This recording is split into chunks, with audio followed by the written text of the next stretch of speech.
हर हर महादेव दोस्तों, महाकाल भक्ति ज्ञान चैनल में आप सबका एक बार फिर से हार्दिक स्वागत है। दोस्तों, अजा एकादशी के व्रत को सबसे श्रेष्ठतम व्रतों में से एक कहा गया है। अजा एकादशी का व्रत रखने वाले व्यक्ति को चित्त, इंद्रियों, आहार और व्यवहार का संयम रखना होता है। अजा एकादशी का व्रत जीवन में संतुलन बनाना सिखाता है और अजा एकादशी का व्रत व्यक्ति को अर्थ काम से ऊपर उठकर मोक्ष और धर्म के मार्ग पर चलने की प्रेरणा देता है। इस व्रत का प्राचीन महत्व भी है। इस व्रत का फल अश्वमेध यज्ञ, कठिन तपस्या, तीर्थों में स्नान, दान आदि से मिलने वाले फलों से भी अधिक होता है। अजा एकादशी का व्रत मन को निर्मल बनाता है। अजा एकादशी के दिन व्रती सभी नित्य कर्म से निर्वृत्त होकर घर की साफ सफाई करें और नहा धोकर साफ वस्त्र धारण करें। भगवान विष्णु की प्रतिमा स्थापित करने के बाद लाल पुष्प की माला, अक्षत, फल व नैवेद्य भगवान विष्णु को अर्पण करें। अजा एकादशी के दिन भगवान विष्णु के ओम नमो वासुदेवाय का जाप करना अत्यंत शुभ होता है। अजा एकादशी के दिन ब्राह्मणों को दान देने का भी विशेष महत्व है, इसीलिए हो सके तो किसी भी ब्राह्मण को दान अवश्य दें। तो दोस्तों, आइए सुनते हैं अजा एकादशी की व्रत कथा। तो आप सभी से विनम्र निवेदन है कि यह वीडियो अंत तक जरूर देखें।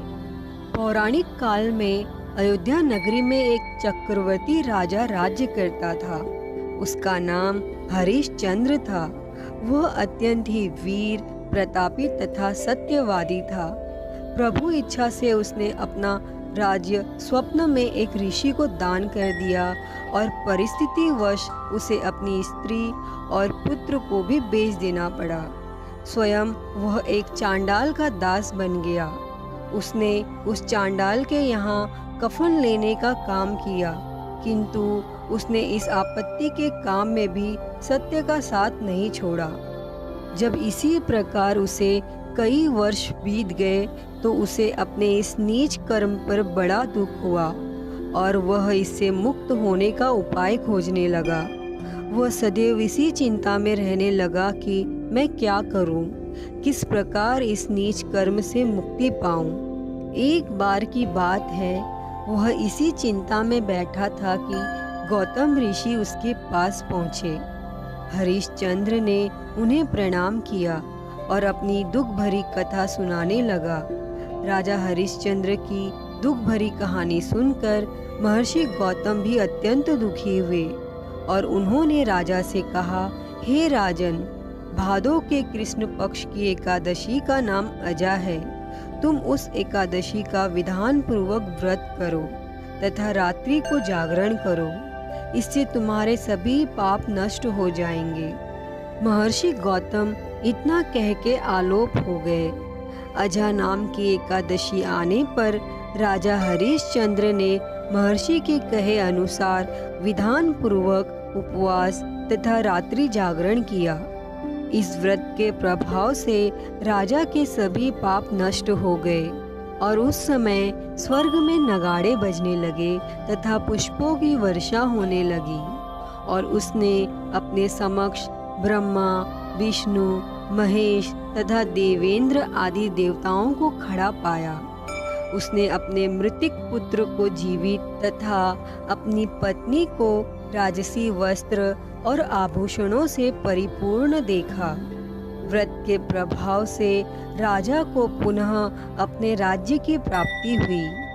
वास्तव में एक ऋषि ने राजा की परीक्षा लेने के लिए यह सब कौतुक किया था, परंतु अजा एकादशी के व्रत के प्रभाव से ऋषि द्वारा रची गई सारी माया समाप्त हो गई और अंत समय में हरिश्चंद्र अपने परिवार सहित स्वर्गलोक को गए।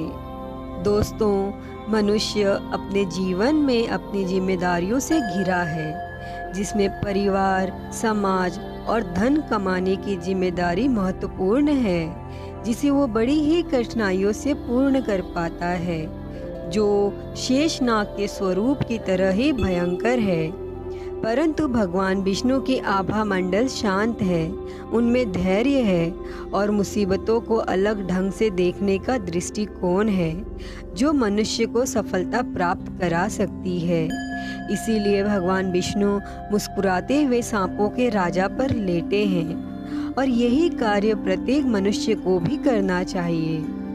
हे भगवान, इस कथा को कहते, सुनते और हुंकारा भरते पर सदैव अपनी कृपा दृष्टि बनाए रखना। जय श्री हरि विष्णु। दोस्तों, अगर आप लोगों को ये वीडियो अच्छी लगी हो तो प्लीज़ लाइक करें, शेयर करें, कमेंट करें और मेरे चैनल को सब्सक्राइब कर नोटिफिकेशन बेल को ज़रूर ऑन कर लें। हर हर महादेव। धन्यवाद।